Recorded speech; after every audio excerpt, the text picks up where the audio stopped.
बड़ी खबर, जहां जापान के पीएम शिगेरू इशिबा पद छोड़ेंगे।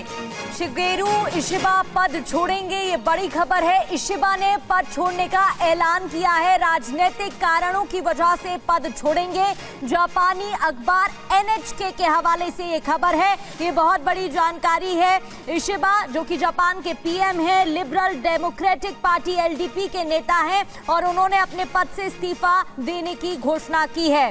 मनीष झा हमारे सहयोगी हमारे साथ जुड़ गए हैं। मनीष, जुलाई में अपर हाउस से हार पार्टी को मिली थी, क्या ये मुख्य वजह है जिसकी वजह से पद छोड़ने वाले हैं या कोई और कारण है? देखिए, इसमें कोई दो राय नहीं कि पिछले कुछ सालों में जापान एक अलग से राजनीतिक अस्थिरता के दौर से गुजर रहा है। खास करके एक बार जब प्रधानमंत्री शिंजो आबे के गद्दी छोड़ने के बाद से अभी तक कोई भी प्रधानमंत्री अपने किसी कार्यकाल को पूरा नहीं कर पा रहे हैं और कोई साल भर तो कोई 1.5 साल इस तरीके से अपने पद पर रह रहे हैं। और अब प्रधानमंत्री इशिबा ने भी पद छोड़ने की बात कही है ताकि इलेक्शन हो सके, लीडरशिप पार्टी की नई लीडरशिप का चुनाव हो सके। लेकिन केवल एक राजनीतिक कारण ये भी नहीं है। अगर आप देखें तो जापान के सामने एक बड़ी आर्थिक चुनौती इस मामले में भी है कि प्रेसिडेंट ट्रंप ने जो टैरिफ पॉलिसी अपनाई, जिसकी वजह से जापान को अमेरिका के साथ जो व्यापार है उसमें काफी दिक्कतें आ रही है।